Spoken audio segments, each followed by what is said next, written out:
This is Glambition Radio, episode number 290. We're flipping the script with Baeth Davis on her podcast, Align by Your Design. Ladies and gentlemen. Glambition Radio.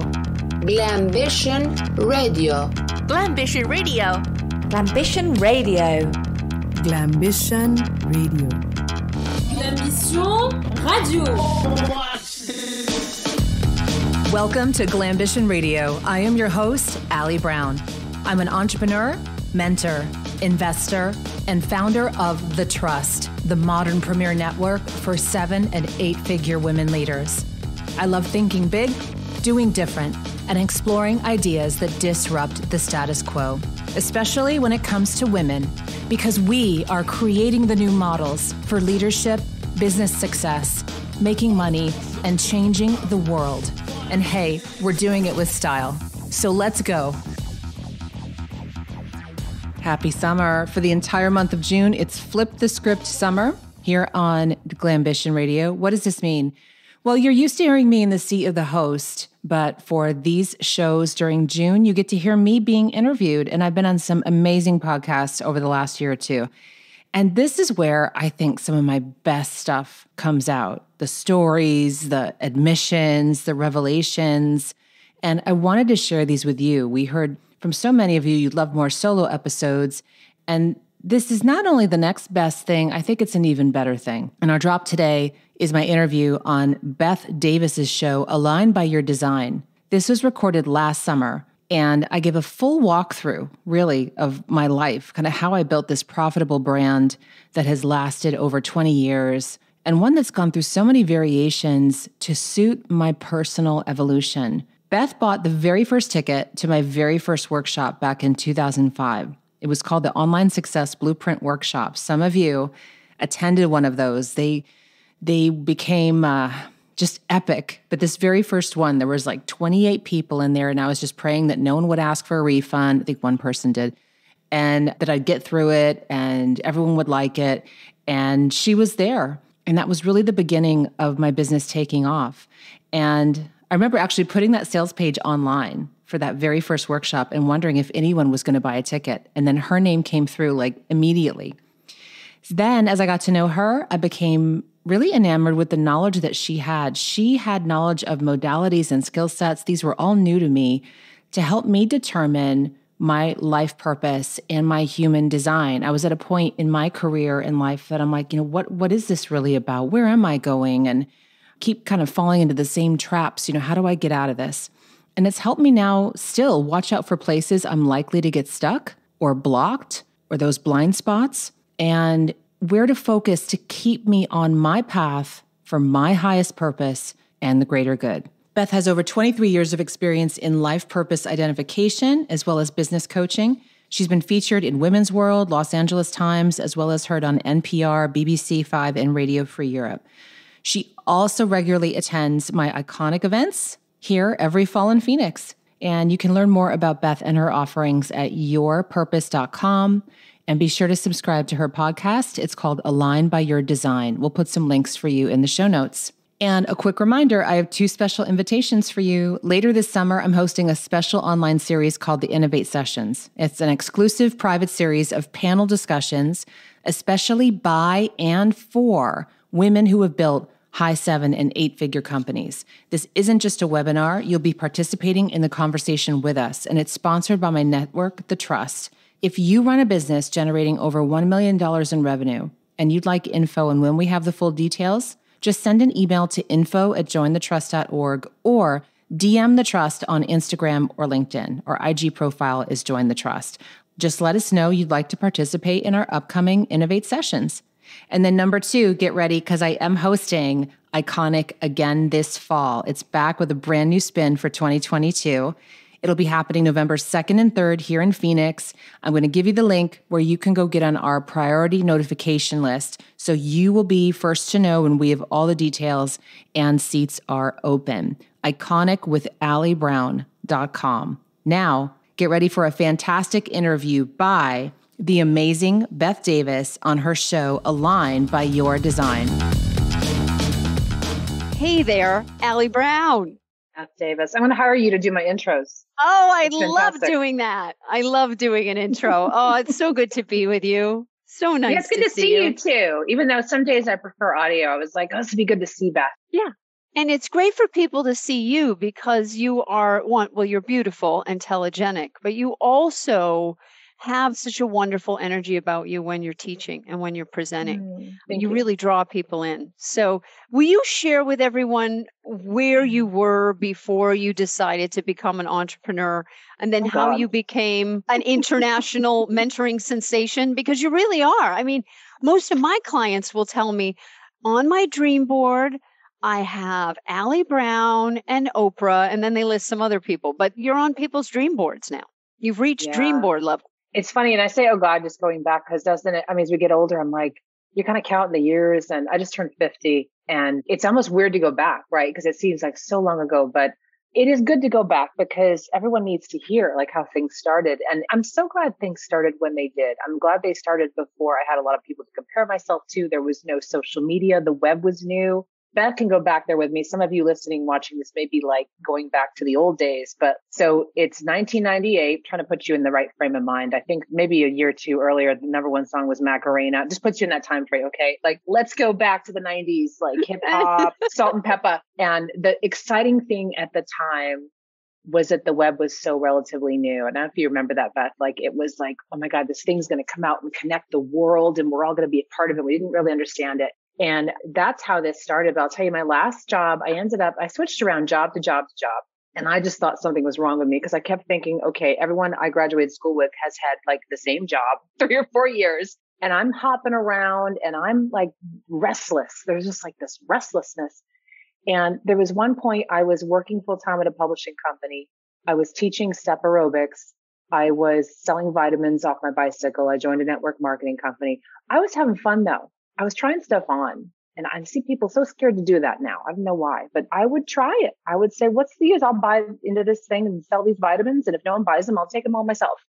But my last job was at this little ad agency in New York. And I worked for these two older Orthodox Jewish guys. And I was the first, I believe, thinking back now, like one of the first kind of outsiders they let into this agency. And so they didn't know what to make of me. But I came from this healthcare background where the last job I had, I wrote newsletters for health insurance companies who would publish like magazine style newsletters for their insurance holders, right?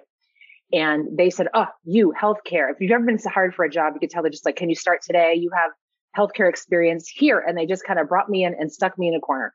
And I loved it though, because I got to create this whole plan. Like they just signed this huge hospital program in New Jersey and they didn't know what they were doing. And I knew this. I mean, I was 26 and I'm like, these guys don't know what they're doing. And they trusted me. And I felt so proud, like, because I knew what a big deal it was for them to like let someone new in, put me in the back and say, you work with the clients. And I figured this whole thing out myself. They said, we have a printer, we have a designer, here you go. And that is when I started realizing I'd probably love to run my own thing, right? And work for myself because I was doing everything from getting the ad copy out to the clients to, I knew how to fix the fax machine because when Tony's rabbi would come in, it would always break. Like it would break. Like all these stories are going in my book. I realized, Beth, I'm not writing a business principle book. It's all these stories, like hysterical stories from like New York. And I just loved, the place was like a comedy. But what changed is when I had a freelancer coming in and out. His name was Eric and he did the design. And I got to know him because we'd sit there and move the clip art, like nudge it over and try to get the columns right. And finally I said, how do you freelance? What is freelancing? Because I noticed you're not here all day.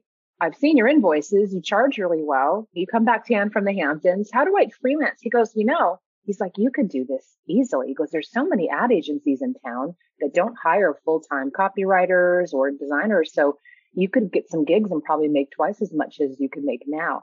I mean, my jaw dropped, like my awareness shifted in a way that had never shifted before. I was like, how soon could I do this? Because I got a little disenchanted with the office and they wouldn't update it. There was one bathroom and like 8 men and 2 women. You can imagine just all these things. So I really just decided to leave. And I remember going to the Barnes and Noble down in, I think it was Union Square. And I picked a book off the shelf. At the time, it wasn't $100,000. It is now. It said How to Make $85,000 a Year as a Freelance Writer by Bob Bly. And I picked up that paperback and just started to learn how to work for myself and get gigs. And I walked into ad agencies.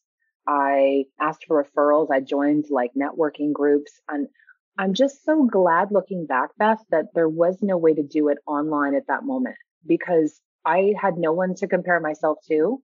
I had no one to even ask what they thought. Like I just had no choice but just to do it. And that is how that started. The turning point was when I started an email newsletter with a list of about like 10 clients I'd put together and a few colleagues and like my cat. I mean, just like this was all there was at the time. And it was in my AOL address book. I mean, this is how we start things. And I started sharing a bit about what I knew. I started teaching like, oh, these are some things that I see are working. And then if you could say you wrote web copy, these ad agencies would just pull you in. They thought you were like a new god, this new media that no one knew how to do. And so I wrote a bit about that, started to grow the newsletter. Then people started asking me, how are you marketing with an email newsletter? And so I was like, well, I don't know a lot, but I've done enough to get some clients from this. So why don't I write an ebook on this? Because I've started to see ebooks. So I literally bought an ebook on how to sell ebooks online and just put it up. And I sold it for $37 and would start selling products online. And this was so fun. And I mean, I kind of miss these days. It was so simple. I had no one to say, oh, I'm not doing as good as her or him. Everything was so new. And I loved learning. And that turned into people asking me for more business advice, teleseminars, if you remember those, just the classes on the phone. I've come to your teleseminars. Oh my God. I was doing them before they had bridge lines that muted. Yeah. So you would hear people flushing and making dinner. And it was such an exciting time. And that turned into bigger conferences. It turned into big home study kits and like all the stuff during the heyday of that time. And I mean, we were shipping out products and speaking and so much fun. But really where I landed that I loved so much was the coaching end of this, because information is helpful, but it changes all the time. The people, when I'm working with them, it's the person you're becoming that is the gift in all this. And in the end, that's who I'm really here to help, are the leaders who are transforming through this process of growing a business.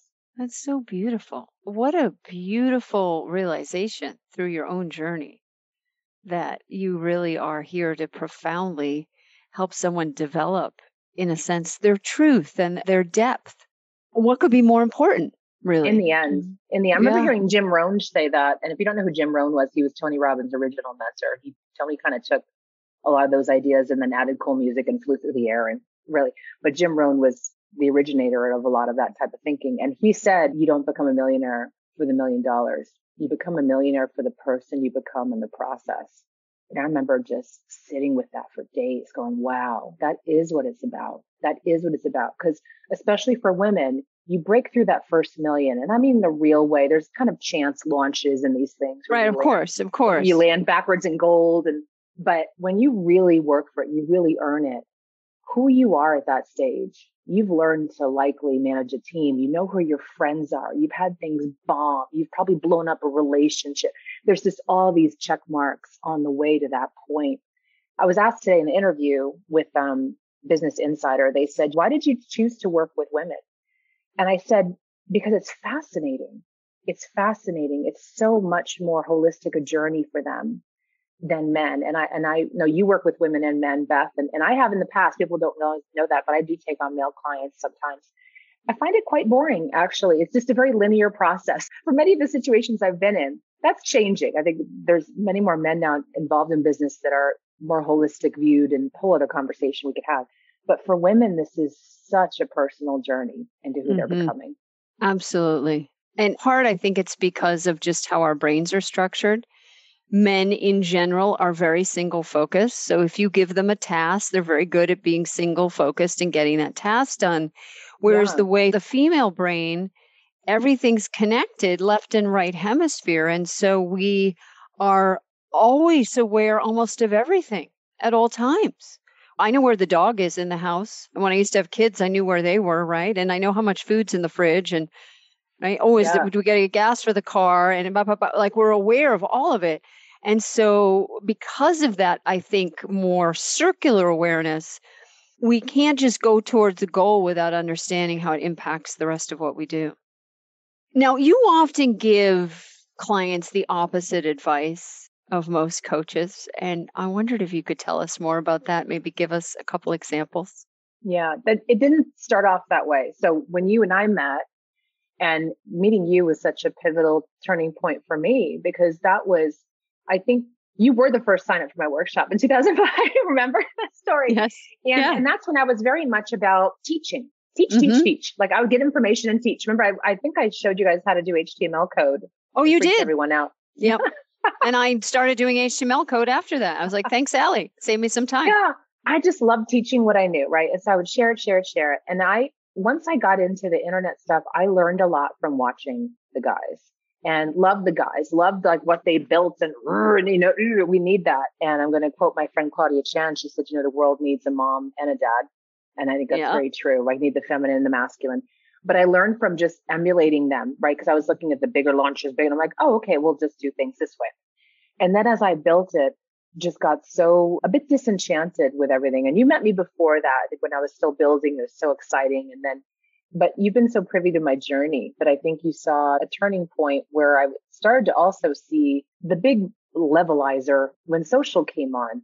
It kind of ruined the party for me, I think, in some ways. Like social, suddenly everyone was on there. Everyone could copy each other so easily. There were suddenly template websites. Like you didn't have to really, I'm not saying it's not good to have things easy, but you could do it even if you didn't really want it. And even if you didn't really earn it. Like it was crazy. And it still is crazy, even crazier. And I started to just look at what was happening. And I'm thinking, all right, if I'm just teaching information, that's very easy to knock off and copy. It's going to change all the time. This isn't really why I'm here.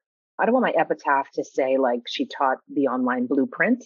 You know what I mean? Like, what is this all about? I think that's when I kind of met you and I'm like, and it was evolving, but I was still enjoying it. I still helped so many people. It was great. But there's this little inkling, which I think many of us have at times. You're like, what's the next chapter? What's this about? Like, I started looking at a few things. One was the internal part of this and what do I really desire? Like, why am I here? And then externally, though, I was starting to lose my positioning.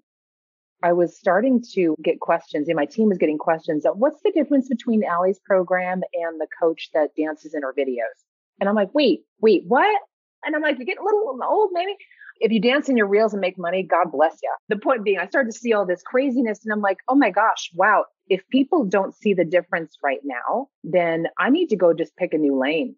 I'm Inc. 500 and I've done this stuff. Like you said, the UN, all this stuff, Secret Millionaire, and everything happened. And I'm like, all right. So from an external perspective, sometimes we wait too long. And there'll be a little wake up call when you realize either you've not been so clear in what you stand for or you've not been acknowledging it. And I think I got sucked into that lowest common denominator marketing and trying to help everyone. So this is a multi-layered answer, but it's very important because we wait on both. Sometimes we wait too long to say, okay, do I have permission to make a change? What do I really want? Even if things are going well, you're trapped in excellence type thing. And then externally, though, if you've not been watching what's going on in your industry, then you may be thrown for a loop because suddenly people won't be able to tell why they should invest in your program. Why would they want to work with you? Why would they want to buy your product, right? So that's the external conversation and all this. And the thing I knew for sure, all I knew is like, if I want to stand out immediately and probably honor myself, I'm going to start dismantling this stuff. And I started to. So 2011 is when I was on the show Secret Millionaire. You were there with me for the premiere. And that was a life-changing show. If you want to see it, you can still see it, I think on Amazon and maybe Hulu, a few of those places. You'll see me just transform on that show. You'll see me go through an experience that really reoriented me and to get clear on what I wanted because I hadn't had the space to do it. I had to live among the homeless for a week to actually have that space in my life to think about what the next level would be like. Because I was at a point I had every 5 minutes of my day scheduled. Having a blast, but then kind of at night quietly going like, where's this going? Right. And so all these experiences had kind of pointed me in this new direction to start to want something different and made some big changes. I made some big changes, decided to dismantle some of the programs I built. I wanted to make a lot of space. I wanted things to be simple again. I wanted to only work with the clients where I knew that I was just in my absolute sweet spot and had, literally no competition in that particular lane that's working with the women in 7 and 8 figures, as far as like really coaching them individually and working with them and nurturing them. So the thing I did, what was interesting, I made the shift for myself. I had no idea how beneficial making that shift would also be externally, and getting so clear that I wanted to do things so differently that it was actually a marketing tool. It was a positioning tool. Like, oh, Allie only does one-on-one coaching. Well, no one does that anymore. Well, Allie's doing it. That's all she does. Right? That's all I did at the time before I started the trust. And so it's a saying that's been around for a while, I think, a long time. But really, if you want success, look at what 99% of the world is doing, then do the opposite. Or the people in your industry and do the opposite. It's a sure way to stand out. It's a sure way to get clear on what matters to you. So really, when clients come in, sometimes, for example, they'll come in and we'll do the VIP day, which I love in person. There's still nothing like it because we shut the doors. We have a huge whiteboard and we're like, okay, let's go. We start mapping everything out. Very often they've gotten locked into a model that they started because our industry, well, this is what we all do. You build it this way. You have 3 levels of programs and blah, blah, blah. And then you have a mastermind. And I'm talking about business coaching space. And then we'll start to I walk up with a red marker and I'm like, what can we start? What do we take out? Because they have no space. And this is after a long conversation, of course, but they know that something has to change. Like what they've built, we've determined by this point is not sustainable, not scalable, or it's not enjoyable. What are those options? And when we make space for them to then think about, okay, how could you do this differently? What is this really about? And it could be as easy as making a program simpler. It could be them suddenly not being accessible to anyone. It could be taking them off social media. I just love really poking at things and prodding them and saying, how can you do this in a way that is so in line with who you are and so unlike anyone else out there? And that's the fun part for me. So that's a long answer, but it started with my shift, which I was worried, Beth, deep down, my ego was like, oh my God, how am I going to be received? Who am I if I'm not doing huge events with acrobats? And do you know what I mean? Like part of me was like, Allie was always doing the big thing. If she did big, I'll do bigger. I'll bigger my biggerest. Let's do it. And it became about a whole different game. I mean, it became about honoring the metrics that really, really mattered to me and not looking at what else anyone else was doing. That's brilliant. And it just occurs to me that our listeners could maybe figure out what their metrics are. What are your fulfillment metrics? And pick 5? Keep it simple. Yeah. It's going to be changing now. I mean, freedom's a metric. Time off is a metric for me. Not working Fridays is a metric. Yep. Some of you, maybe not working Tuesdays is like something that you want to do every week, or it's changing the game. And this is a microcosm for what's going on in the world right now. And the old systems, the matrices and the paradigms, everything's being blown up now. It's so exciting. It's such an exciting time. It's terrifying and it's exciting at the same time because we are reinventing all the new models. Yeah. And so here we are with all this control over our own business. And so many of us are paralyzed to make changes. We're moving as slow as a corporation when really you can decide instantly, I don't work Tuesdays. Yeah, it's really true. I take Mondays off now, which is just been a game changer for me to not have to wake up Monday and work. Isn't that nice? Get your head around the week. It's wonderful. Yeah. Plan. Yeah. Yeah. Plan the week and just ease into the week. And just really doing things your own way. It's brilliant. So you take people through this process and help them figure out what to keep, what to shift, create space for new ideas, new approaches to come in and showing them they can pivot quickly because they're nimble. What are some of the strategies that your 7-figure plus clients have been implementing of late that are working really well? People want more high touch right now. People want different. The tech's taken over. If you have an opportunity right now to do still anything in person, anything with small groups, anything where people get something real from you, you have a huge advantage. Not everyone's up for that. I totally get that.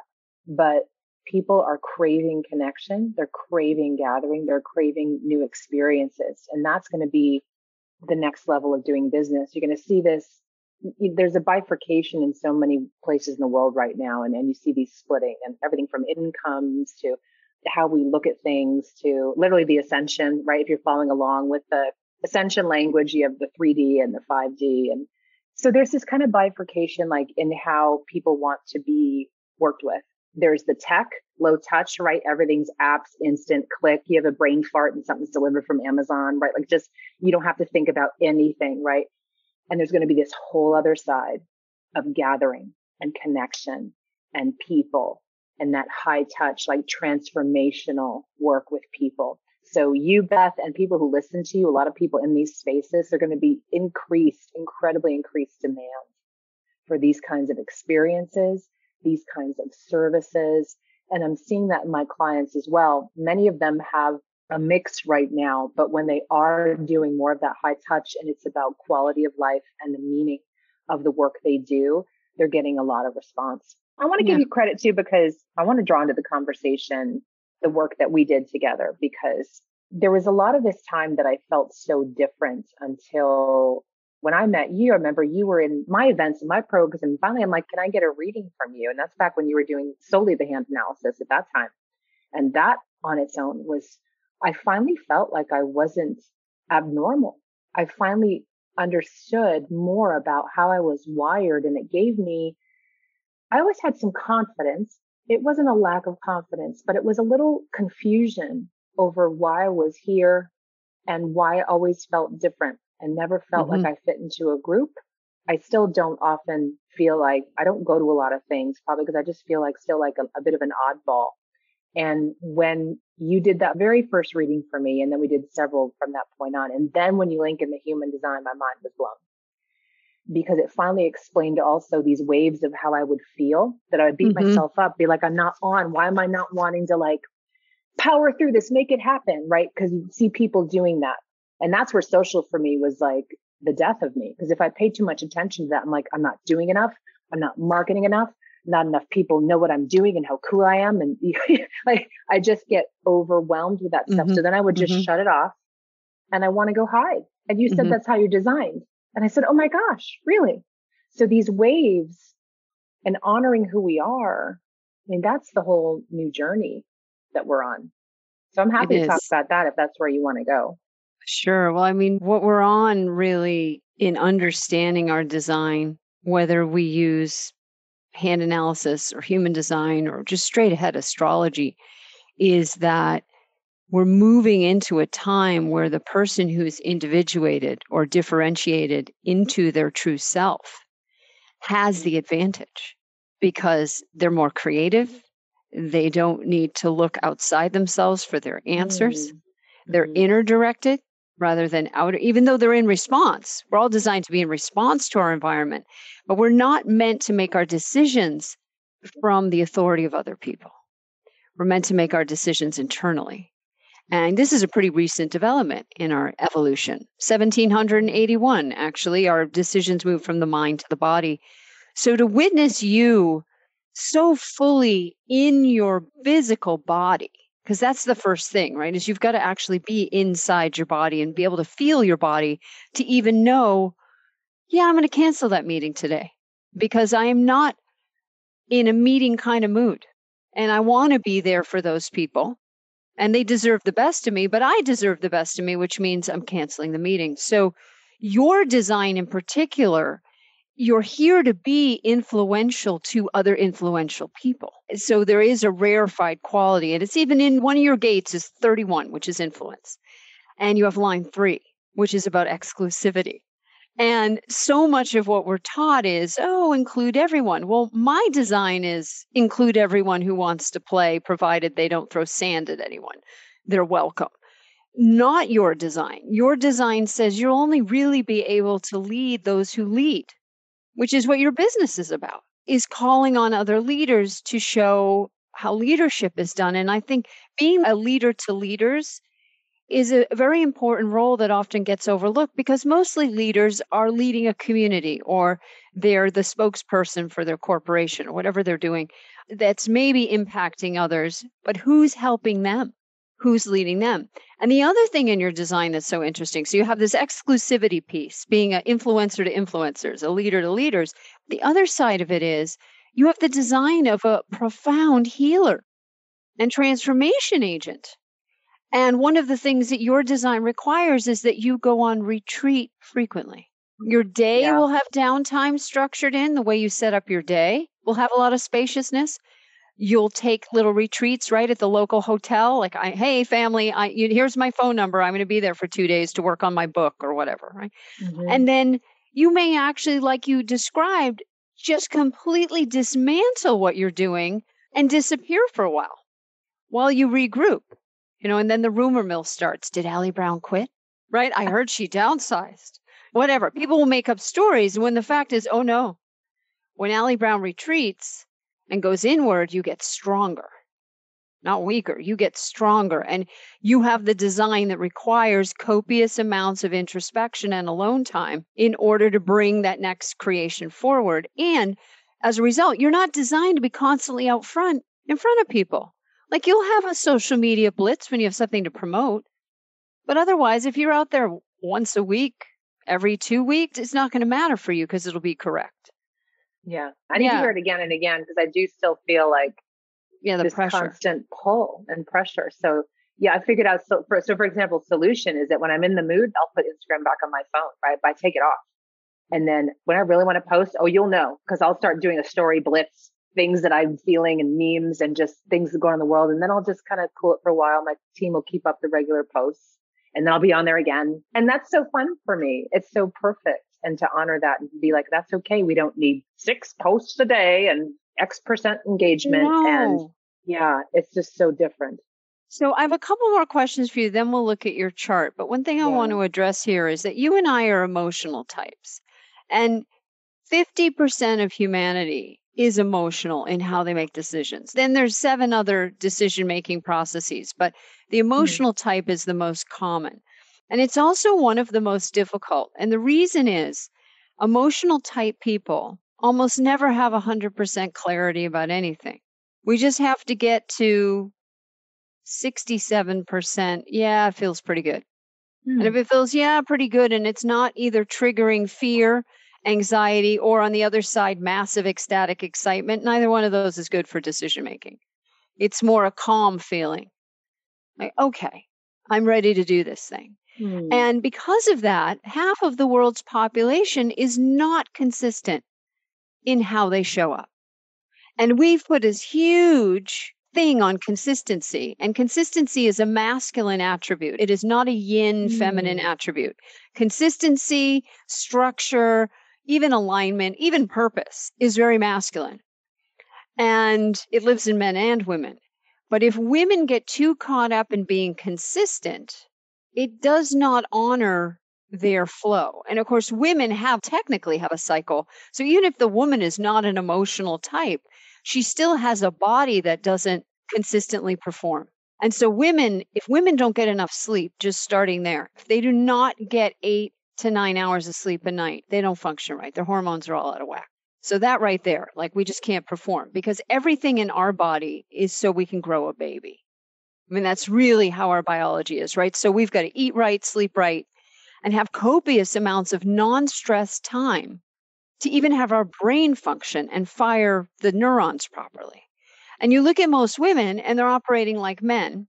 And there's this huge pressure, be consistent in your marketing, be consistent in how you show up, be consistent.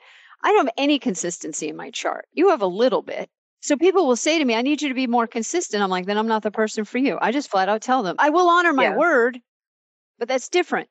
So we are the more emotional types. And so your waves, they're literally waves that go up and down. And you're here when you're calm and you feel like, I'm ready to come out of retreat. You come right out and out comes the trust, right? And you remember you and I talked.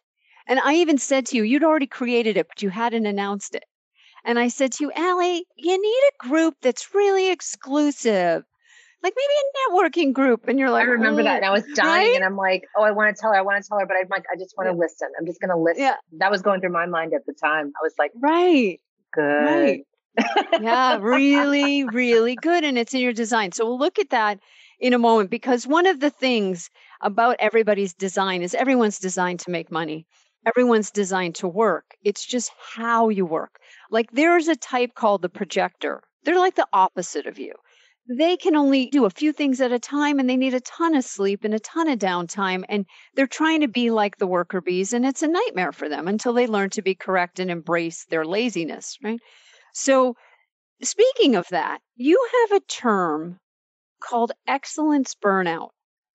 And I think this is a perfect segue to that question. So what is excellence burnout, and what are the signs that a woman is possibly on the brink of or deep into excellence burnout? Excellence burnout's where I was. It's where you are proven. It's where you generate the money sometimes. It's where often we build a whole brand around ourselves in excellence, but we're craving the genius. And I got this concept from Gay Hendricks' book, The Big Leap, which I often give to my clients because typically they'll be at a level where they are just trapped in excellence.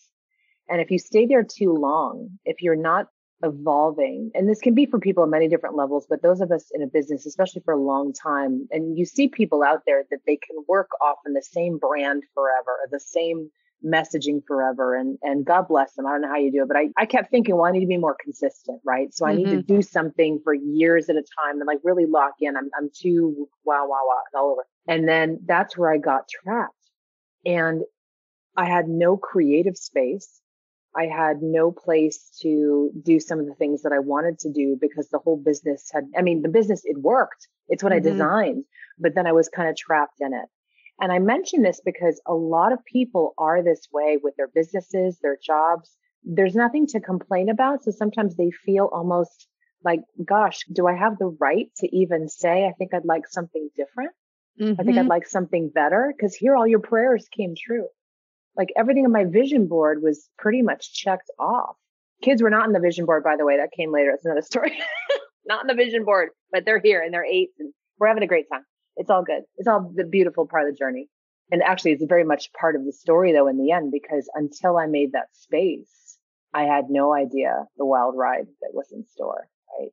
So some symptoms when you're experiencing the excellence burnout, if you're starting to feel a little resentful of your schedule, if you're feeling resentful of your work, if you're feeling like you don't have freedom in your business, if you start even feel like maybe unconsciously you're even starting to self-sabotage things a little bit if you go way too long, right? Like things blowing up or not working or team leaving, or that means probably you waited too long, right? So that's the excellence. And here's a great solution. So the first few things you should do for that is first, just make space wherever you can. And second, I tell clients, look, you may not be able to get out of this thing now. It's going to clients or customers, and it isn't like a decision that you make quickly or do, but add on a creative project.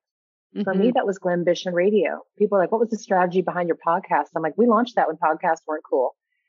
I wanted the opportunity to have incredible in-depth conversations with these women leaders that I wasn't seeing anywhere else. You don't see it covered in like Fast Company or Inc. And not just how I built my business. It's like, who have you become? Who is the person you become on this? What's the wisdom you want to impart to all the women listening? And I remember being on this team call, and this is when we had there must have been 10 people on this call alone.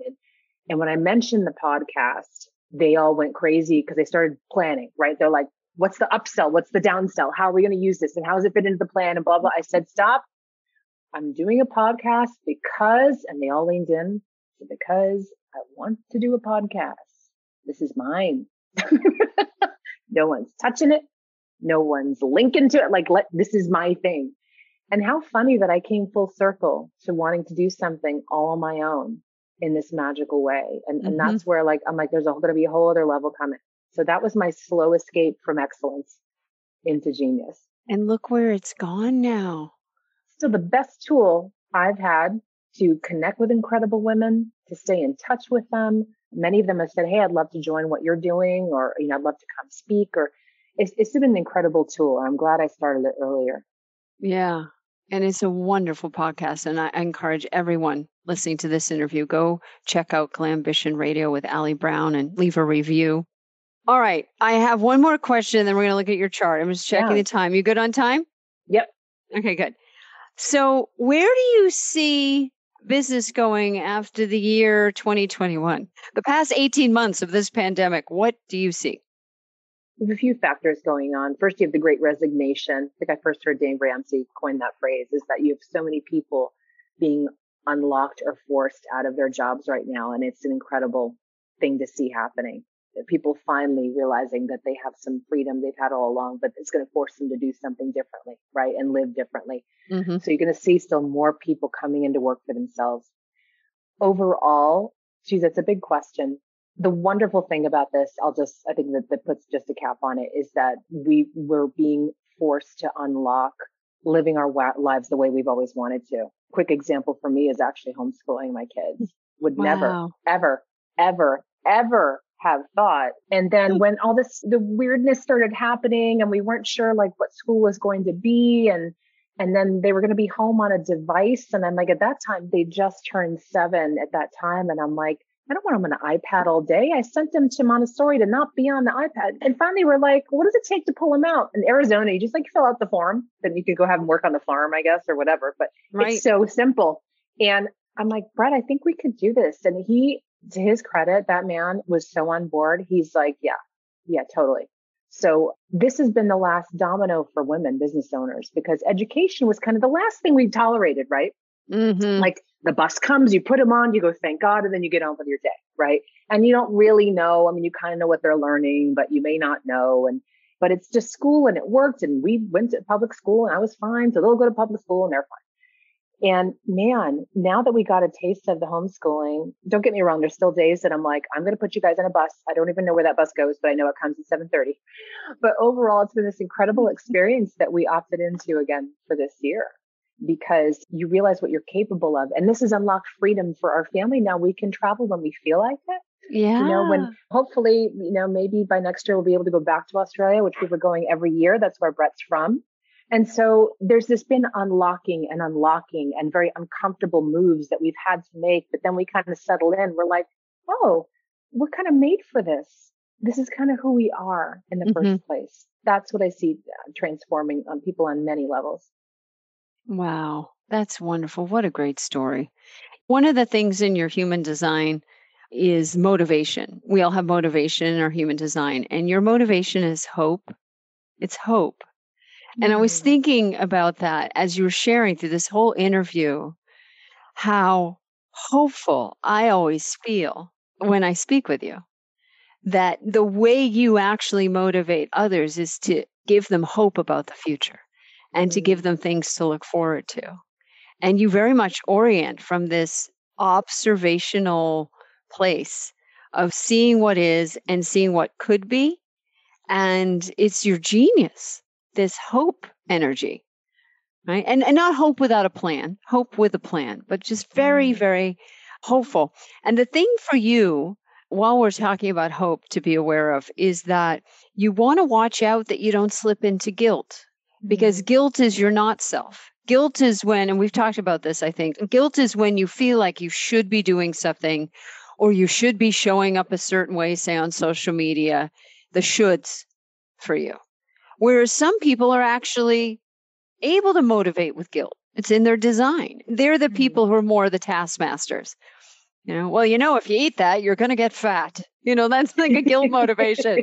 Whereas hope motivation is, hey, you may want to make some changes with your body. Let's talk about what results you're looking for and create a plan. So both help motivate people depending on who's delivering the message. And you're the person that delivers hope with a plan. So it's just really a beautiful thing. So before we wrap up, shall we look at your human design chart? Sure. Now, as I say to all of our listeners, I always ask the guest, what should we talk about with your human design chart before the show? And so we're going to look at your purpose as it relates to how you are designed to go in and out of hiding or in and out of retreat.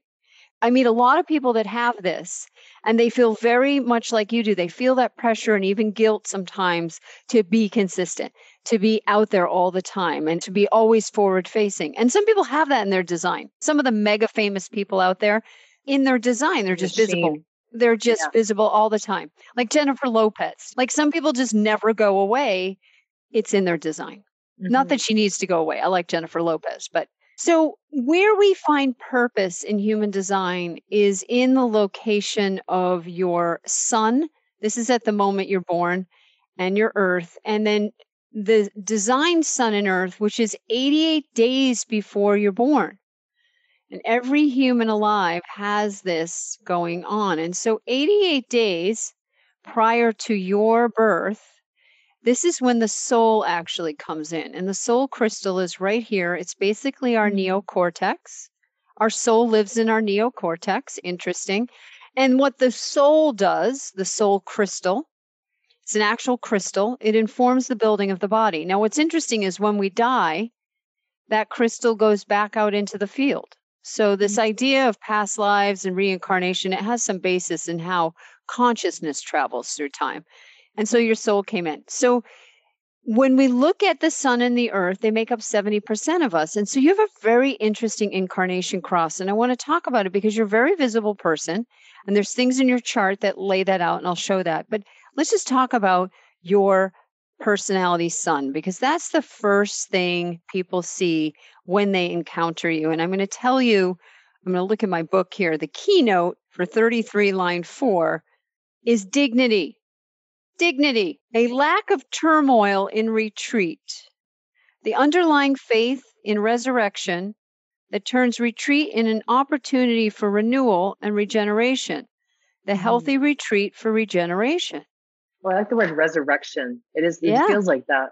Yes. So what happens for you is when you hit what Dan Sullivan, the coach Dan Sullivan calls the ceiling of complexity, your natural inclination is healthy. It's to retreat and say, okay, what am I keeping? Like you do with your clients. What am I keeping? What am I getting rid of? What excites me? What's creative? What's going to cause me to want to step out of retreat? But you need to go into retreat first. And then your personality earth, which is where we are growing as souls. So the personality sun is what people see. And this is in Leo. You're a Leo. So you shine with that Leo energy, and people see this tremendous dignity you have. You just carry it. You've always had it. And even the way you speak, you can get away with saying some pretty heretical things because you deliver it in this very dignified, classy, thoughtful manner. You're not haphazard in the way that you go about things with this design. And it's calculated, and it needs to be. And then where you're learning, all of us are learning, is our personality earth. It's the part of us that's really needing to get grounded so we can be most effective with other people. And yours is down here off the root, and you have the whole channel. So it becomes even more significant when you have a incarnation gate connected. So 19, let's just look up 19.4, because this is what you're learning, is the team player. Individual approach, which attracts and accepts cooperation, the power and energy for outward activity, and the ability to accept others as long as they can keep up. A driving force that can benefit the whole group, the energy to seek out and exalt in the company of others. Pretty amazing. And it's an interesting paradox, isn't it? The dignity to go into retreat, and then when you come out, have the right team there. Yeah. Have the right people to exalt with. Now, when we move over to the design side, and this is again true for all of us, our design sun is what keeps us healthy, like what keeps us radiant and alive. And for you, location, location, location, what keeps you healthy is a mental process, because 24 is off the neocortex. And 24 line 6 is called the gift horse. The possibility of being deaf when opportunity knocks. And there's a reason for that. The conscious participation in a process that prepares one for easy identification of opportunity, identification and focus with the rational thought process. So what this means is that what keeps you healthy is choosing the right opportunities and being careful to not be too suspicious, because you'll be suspicious to keep your privacy. But lots of opportunities will come to you. And it's line 6. So there's another piece to this about what keeps you healthy. You're here to systematize what you do, and you're a role model who then teaches people the system. You, of course, did that with your online blueprint. You were able to systematize. So there's a role modeling and also a sharing of your system that is so impactful. And then finally, your core genius, gate 44. This is all about being a role model to a team. There's so much leadership in your chart. I mean, there's no surprise there. Leadership, leadership, leadership. 44 is called coming to meet from the I Ching, and it is alertness. And it's basically that the success of any interaction with others is based on coming into those interactions without an agenda. But coming into, like when you do an interview with someone or you meet a new client, right? It's this capacity to go, well, let's see what's here before we try and change it or judge it or fix it. Let's just see what's here. So you're going to love this keynote, because I think I mentioned this word to you, is aloofness. It's in your design, a perfected renewal in which the establishment of a new form protects you against being rejected. The awareness of patterns, which ensures one's instinctive well-being. So you have this ability to be aloof from the team and from the larger community when you need to be. And I think it's fascinating that you have retreat on one side, which is about going into isolation to regenerate. And then you have this aloofness, even when you're participating, where you have a lot of gatekeepers. And the reason for that is you absolutely have to have them, the gatekeepers, to protect your energy. The shadow side of it, of course, would be being intolerant of lesser mortals, being intolerant of people not as competent as you, right? And feeling never happened. Never with a Leo, right? Never feeling special or different or above it all. But that's the shadow. And you know, what's interesting is you've probably noticed in yourself as you've gotten older and it's integrated more. Yeah. You're like, oh, I'm choosing to be distant to protect my energy versus those people aren't up to snuff, right? It shifts as we evolve into a more holistic view. And that's absolutely correct for you. And that is your genius. The thing people are coming to you for, really, this is what people actually get from you. If I just bottom line it, you show them the patterns that they need to put in place to ensure their well-being as an individual. To make this practical, it might be saying to someone, hey there, client Jane Doe, you need to get some help with your childcare, right? Just something as simple as that. Like, do you have permission? So your design is one that has hiding built in. Once I learned that, it just gave me so much less guilt, because the guilt's built in too. It all came together, and it's good to hear, like, again and again, because I forget, you get swept up into what are the plans and how are we growing and when you're hiring a team, blah, blah, blah. And there's a time right now, for example, that I'm working probably more than I'd like, but we're in a big push. And how do you recommend I negate those times? Just do what I can and then maybe plan a big rest after? Yeah. I mean, the thing for you is the way you're built, you have a ton of energy for what you love. So you're going to actually work in spurts. It's similar to someone that works, say, in the movie business. They're really in it when they're in production. But when they're not in active filming production, they're either editing and maybe many times prepping for their next project, but they don't have to get all the editing done in one day, and they don't have to get all the planning done in one day, and they're able to take more naps. So I would definitely build in retreat time after any big launch push, because your nature is, if you're really into it, you're going to bring everything you've got. And then you're going to say, okay, everyone, I've done my part. Now you need to leave me alone for however long, so I can regenerate my energy for the next time. Because if you want me like this, I need a lot of time alone to rebuild the reserves, the fuel stores. Because your fuel, the way you're designed, your fuel kind of burns out fast in a spurt. You're like a sprinter versus a long distance runner. So sprinters sprint, they win gold medals, they do these amazing things. And then they're like, okay, I got to go retreat. Versus someone who's a marathoner, and they train 7 days a week, rain or shine, so they can run their 6 marathons a year. I know some people like that. They do 50-mile races. I'm like, good for you. I'm not doing that. But we all are designed to do the thing we're designed to do. So for you, I would just say it's kind of like if you can kind of recognize, oh, I just have to power through this. And I have this big break to look forward to. Yeah, and as it's your something to look reward. forward to, right? To pre-plan like 2-week vacation or Yes. break or, yeah. Plan backwards always from your retreats would be my advice to you, Yeah. right? Which wouldn't be Yeah. my advice necessarily to someone else. And to me, that's the beauty of human design, is it's so customized and tailored to your genetics and how your body functions. And when you get Yeah. that right, everything else is easy. So fascinating. Thank you for your time. Before we wrap up, I know you have an amazing event coming up, which I bought a ticket to. Can't wait. Yeah. And could you share more about the event and then share about the Yeah. trust? So the Trust is the network for women entrepreneurs doing over $1 million.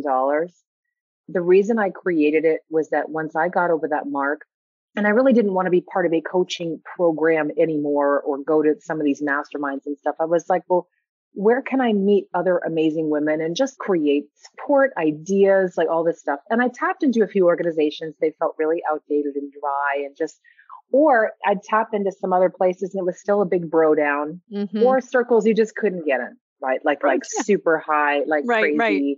So things I've been privy to though, like EY winning women and these groups of women, I mean, that are incredible. I'm doing 50 million, 500 million. And like, so I'm like, how do I connect these worlds for these women who need to see something but the bro down and in a different way though? And so that's why I created the Trust. It's jointhetrust.org.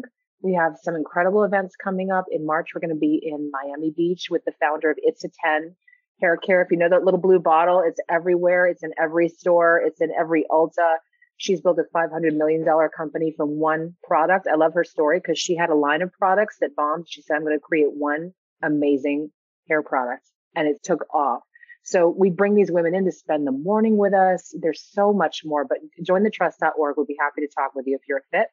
Now, if you're not at $1 million, have a look at Iconic, because Iconic, we attract a lot of women over $1 million, but we don't require you to be. So it's a wonderful room to be in. If you like some of the conversation today, it's 2 days, exciting conversation, closed doors. You know, this isn't like a filming event, dog and pony show. Like it's amazing women in a room. And I'll tell you right now at this moment, the average revenues in the room are still about $2 million. I love that. That's how amazing the audience is in the room. And so it'll give you a great taste of these discussions that we have. And one of the exercises that I've done since the first year we did this in 2017 is redesigning what metrics have been your false gods. Yeah. Right. And then let's redesign everything around that. So I also have done some fun exercises like the internet blowing up and how do you market, which I was a little ahead of my time. You know, the internet just getting weird or you can't market anymore. The algorithm change. So it's like a lot of exercises to get you just out of your day to day and kind of reorient you and go like, what is this really about? What's my iconic work in the world? So go to iconicwithallybrown.com. We have more seats available. We're over half sold out. We'd love to consider you. Please apply at iconicwithallybrown.com, November 3rd and 4th here in Phoenix. Wonderful. And we'll be sure that those links go out and this interview goes out. Thank you, Allie Brown. Right. And come to Iconic, see both of us. We'll both be there. That's right. We will both be there. We'll both be there. Yeah. And thank you for this incredible conversation. This was such a pleasure. Thanks, everyone, for being online to Your Design. And thank you, Allie Brown. Such a pleasure. Thanks, hon. Love you. Thank you for joining me for this episode of Glambition Radio. If you enjoyed the show, make sure you subscribe so you automatically get my new shows every week. Also, I'd love if you left us a review so more women like you can discover us. We're on Apple Podcasts, Stitcher, Spotify, Pandora, and other major platforms. And I'd love to hear from you personally. Come join the conversation on social. Instagram is my happy place lately, and that's Allie Brown Official, but you can find links to my other platforms at allybrown.com. Glambition Radio is the elevated conversation for women leaders, and I'm honored you tuned in.